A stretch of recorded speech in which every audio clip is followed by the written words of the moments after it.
मोदी जी के प्रचार पर करोड़ों रुपया खर्च किया जाता है, यह बताने के लिए कि मोदी जी गरीब थे। करोड़ों रुपया खर्च किया जाता है कि मोदी जी गरीब थे। ए देश के गरीबों, मोदी जी गरीब थे, तुम गरीब हो, और वो तुम्हारे पैसे से ही तुमको बता रहे हैं कि वो गरीब थे। इस दुष्प्रचार का शिकार मत बनिए, सच से सवाल कीजिए। मोदी जी अगर गरीब थे तो गरीबों के प्रति उनको यदि संवेदना है, अगर वो चाय बेचते थे, यदि उनकी मां मजदूरन थी, तो आज जो मजदूर हैं, आज जो चाय बेचने वाले हैं, आज जो देश के गरीब हैं, उनके लिए आपने क्या किया है? मैं यह पूछना चाहता हूं कि जब आप सरकारी स्कूल कॉलेज के बजट को खत्म कर देते हैं तो किसका बच्चा नहीं पढ़ता है? अमीर का बच्चा को पढ़ने में दिक्कत होता है कि गरीब को बच्चा को पढ़ने में दिक्कत होता है?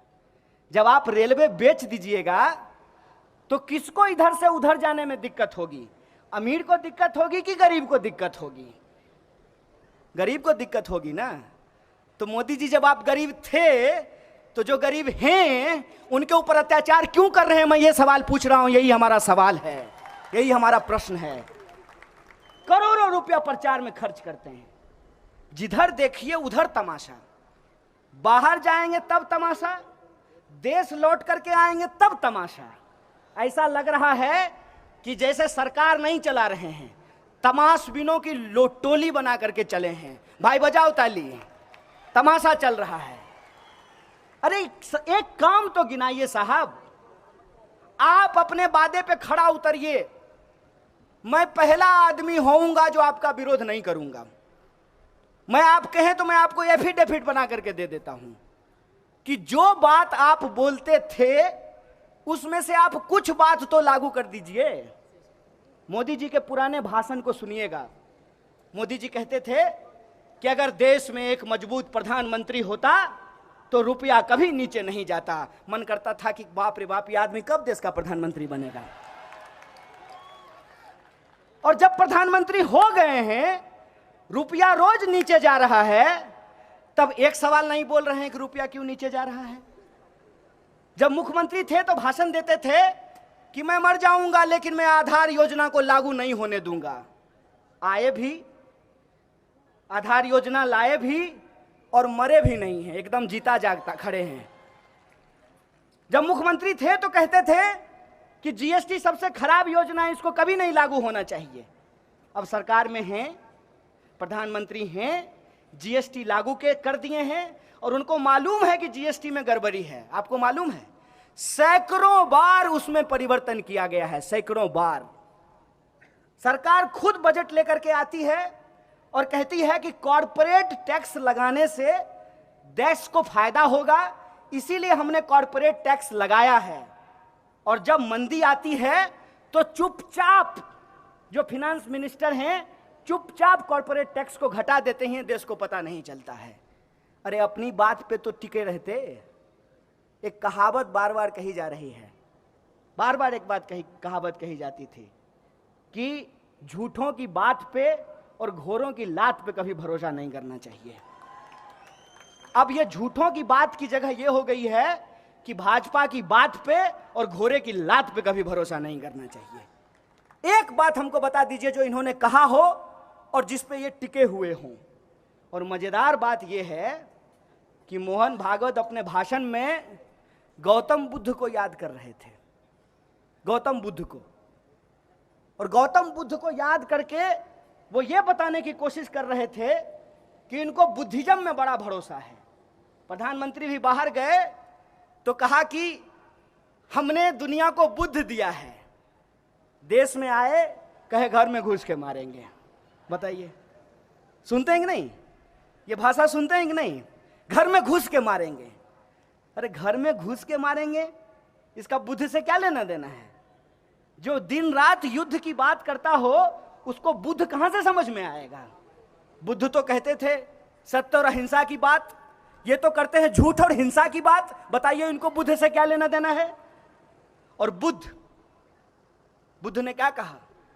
बुद्ध ने कहा कि सत्य वो नहीं है जो आप बोलते हैं, यहां खड़ा होकर के हम कुछ भी बोलते हैं। सत्य वो है जो हम करते हैं, और इनके करने और बोलने में जमीन आसमान का फर्क है। बोलने के लिए तो ये भी कह दें कि महात्मा गांधी राष्ट्रपिता थे, बोलने के लिए तो ये भी करें कि जो है महात्मा गांधी को महान साबित कर दें, लेकिन अपनी शाखाओं में लोगों को सिखाते हैं कि महात्मा गांधी बहुत खराब आदमी था, और गोडसे की पूजा करते हैं। तो इनकी कथनी और पानी सरकार को पिलाना है।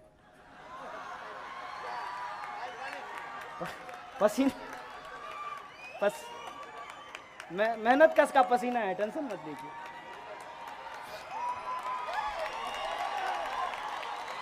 मैंने कौन सा हम लोग जो है मतलब एयर कंडीशन में पैदा हुए हैं कि पसीना नहीं निकलेगा। खेत खलिहान के आदमी है, पसीना निकलेगा, इसमें क्या दिक्कत है? निकलने दीजिए पसीना। हम लोगों का जो भी है सब सामने है। कहते हैं प्रत्यक्षम किम प्रमाणम, प्रत्यक्ष को प्रमाण का कोई जरूरत नहीं होता है। तो हम लोग सब सामने है, जो बात है सो है, इसमें छुपाने करने की कोई बात है नहीं। तो कथनी और करनी में इनका जमीन आसमान का फर्क है। जैसे आप एक चीज महसूस करते होंगे कि आज जो सच है, उस सच को छुपाने के लिए एक झूठ का आडंबर रचा जा रहा है, बहुत बड़ा आडंबर रचा जा रहा है झूठ का। सवाल यह है कि यह झूठ का आडंबर क्यों रचा जा रहा है? झूठ का आडंबर इसलिए रचा जा रहा है कि हर चुनाव में जब चुनाव आए तो बात इस पे नहीं हो कि कौन अच्छा है, बात इस पे हो मोदी नहीं तो कौन। आपने देखा होगा 2019 के चुनाव के वक्त भाजपा के लोगों के पास एक भी सवाल का जवाब नहीं था। किसी भी पान की दुकान पे खड़ा होकर के आप उससे पूछते कि यार सब बात तो ठीक है, लेकिन ये बताओ किसी के खाते में 15 लाख रुपया नहीं आया, 2 करोड़ नौकरी नहीं पैदा हुई, किसानों की आमदनी दोगुनी नहीं हुई, महिलाओं पे अत्याचार नहीं रुका, महंगाई कम नहीं हुई, भ्रष्टाचार कम नहीं हुआ, तो क्या तुमको ये बात ठीक लगती है? तो भाजपा के कार्यकर्ता का जवाब होता था कि देखो तुम्हारी सब बात ठीक है, लेकिन मोदी नहीं तो कौन। यही जवाब होता था ना। और अभी भी देश में क्या जवाब है? ठीक है, सरकार कोई काम नहीं कर रही है, मोदी नहीं तो कौन, यही पूछा जाता है ना। ये अपने आप तैयार नहीं हुआ है, इसको तैयार करने के लिए पैसा खर्च किया गया है, इन्वेस्टमेंट हुआ है। और इन्वेस्टमेंट कैसे होता है ये मैं बताता हूं। सिनेमा आप लोग देखते होंगे हैं? सपोज कीजिए कि मेरे बाप के पास बहुत पैसा हो और हमको शौक हो हीरो होने का, तो मेरा बाप क्या करेगा? मेरा बाप किसी डायरेक्टर को पकड़ेगा, ये सुनो एगो कहानी लिखवा के लाओ, मेरा बेटा हीरो होगा। हैं? हमको तो आप देख ही रहे हैं 5 फुट 5 इंच हैं? तो हीरो जैसा हाइट तो मेरा है नहीं, लेकिन हमको हीरो होना है। तो हम हीरो कैसे होंगे? तो हम 4 फुट 5 इंच का आदमी खोज करके लाएंगे, तब न उसके सामने हम लंबा दिखेंगे। इस बात को समझ रहे हैं कि नहीं? कोई भी आप हिंदी सिनेमा का गाना देखिएगा, हीरोइन जैसी हो उससे ज्यादा खोज करके महिला को लाया जाता है। खराब मैं नहीं बोल रहा हूं, मैं खराब किसी को नहीं मानता हूं, लेकिन उससे तुलना में देखने में वो अच्छी ना लगे, और थोड़ा उसमें मेकअप, पाउडर, लिपस्टिक ये सब भी लगाया जाता है। और बेचारी अपना पीछे में ऐसे ऐसे कर रही है, तो सारे दर्शक का नजर किस पे रहता है? हीरो पे नहीं, हीरोइन पे नजर रहता है। अब पीछे में जो 20-25 को नाच रहा है उसको कोई नहीं देखता है, उसको 200 रुपया दे करके बुला लिया, उसको कोई नहीं देख रहा है। अब टीवी पे अगर दिन रात आपको मोदी मोदी चलेगा तो आपके दिमाग में क्या लगेगा? आपको लगेगा कि इसके अलावा तो हिंदुस्तान में कोई है ही नहीं, यही हीरो है, यही है मेरा जूता है जापानी। इसी को प्रधानमंत्री चुनना चाहिए। यही हो रहा है कि नहीं हो रहा है? आपके साथ यही हो रहा है ना। अब दिन रात टीवी पे होगा मोदी मोदी, भोरे गुड मॉर्निंग फैमिली के व्हाट्सएप ग्रुप में मोदी, और शाम को जो है गुड नाइट ससुराल के व्हाट्सएप ग्रुप में मोदी, पेट्रोल पंप पे मोदी, टीवी पे मोदी, पान दुकान पे मोदी, ऑफिस में मोदी। तो आपका दिमाग अपने आप कहने लगेगा मोदी मोदी मोदी। सिनेमा देखते हैं ना आप, इस प्रयोग को जाकर के कीजिएगा आज अपने घर में कि एक गाना चलाइएगा और देखिएगा कि हीरो के पीछे में 50 गो लौंडा नाच रहा है, एकदम बढ़िया कमर हिला रहा है। हो सकता है कि हीरो से ज्यादा अच्छा डांस कर रहा हो। कौन देखता है उसको?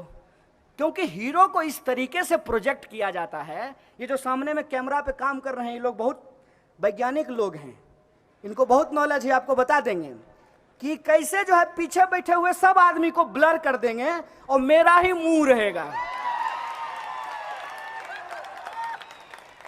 तो आपको अगर यह लग रहा है कि आप प्रधानमंत्री चुन रहे हैं, ऐसा बिल्कुल भी नहीं है। आपसे यह सवाल किया गया है, क्वेश्चन भी सेट है और आंसर भी सेट है। देश का प्रधानमंत्री कौन होना चाहिए? ए नरेंद्र मोदी, बी जो भाजपा का सबसे अच्छा नेता हो, सी जिसको आरएसएस बहुत प्यार करता हो, डी जो पूंजीपतियों का दुलारा हो, और ई उपरोक्त सभी। तो आपके पास ऑप्शन ही एक है। और आप हमको बताइए कि ये हिंदुस्तान है, कश्मीर से लेकर के कन्याकुमारी तक जब आप चलेंगे ना, तो इतनी भाषाएं हैं जितना आपका उम्र नहीं होगा। कितना उम्र होगा ज्यादा से ज्यादा आपका? 30 साल 35 साल है।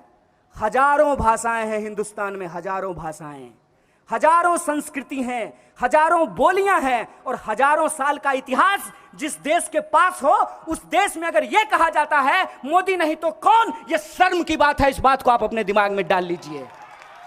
135 करोड़ का देश है और इस देश में हमारे पास विकल्प नहीं है। विकल्प है लेकिन हमको विकल्प देखने नहीं दिया जाता है। बार बार हमारे सामने एक ऐसा विकल्प रखा जाता है कि हम अपने आप उस विकल्प की तरफ चले जाएं जिस विकल्प की तरफ हमको भेजने का प्रयास किया जा रहा है। जैसे ठंडा मतलब कोका कोला होता है ठंडा मतलब है। नारियल पानी नहीं होता है, लस्सी, सत्तू, दही, ये सब ठंडा नहीं होता है। मिश्री सब ठंडा होता है कि नहीं होता है? तो कोका कोला कैसे ठंडा मतलब हो गया? क्योंकि आपके दिमाग में डाल दिया गया। कॉलेज की दीवार पे ठंडा मतलब कोका कोला, आमिर खान बोला ठंडा मतलब कोका कोला, कैटरीना कैफ बोली ठंडा मतलब कोका कोला, सचिन तेंदुलकर बोला ठंडा मतलब कोका कोला, पूरा देश बोल रहा है ठंडा मतलब कोका कोला। ऐसे देश चलेगा? अब की बार भाजपा सरकार नहीं है साहब, अब की बार विज्ञापन की सरकार है। आप ये अपने दिमाग में डाल लीजिए, एडवर्टाइजमेंट की सरकार है। और ये एडवर्टाइजमेंट ऐसे नहीं होता है। कोई अगर आपका दोस्त हो तो उसको पूछिएगा कि अखबार में अगर हम अपना फोटो छपवाना चाहते हैं तो कितना माल लगेगा, बताना जरा, कितना पैसा लगेगा? 10 सेकेंड अगर टीवी पे आएंगे तो कितना पैसा लगेगा? विपक्ष कमजोर है, ये ऐसा सच नहीं है। 70 साल मान लीजिए कोई पार्टी राज किया हो, अचानक से वो कमजोर कैसे हो गया है? क्योंकि उसको जो मजबूत बनाने वाली शक्तियां थी ना, वो अपना पाला बदल लिया है। मेरी बात समझे? कि जो उसको मजबूत बनाने वाली शक्तियां थी, उसने कहा कि अब हम इस घोड़े पे दांव नहीं लगाएंगे, हमको नया घोड़ा चाहिए। तो अन्ना हजारे का आंदोलन हुआ। अब पूरा देश बोला अन्ना नहीं आंधी है, देश का दूसरा गांधी है। और कब अन्ना अन्ना होते होते मोदी मोदी होने लगा, देश को पता ही नहीं चला। हो गया मोदी मोदी, आ गए मोदी जी। और वादा क्या करके आए? सबका साथ सबका विकास। अल्ले दनादन जो है लोगों को कभी मांस के नाम पे, कभी मंदिर के नाम पे, कभी मस्जिद के नाम पे उनकी हत्याएं होनी शुरू हो गई। विकास तो गया तेल लेने के लिए, इकॉनमी नीचे चली गई है, लगातार कंपनियां बंद हो रही हैं।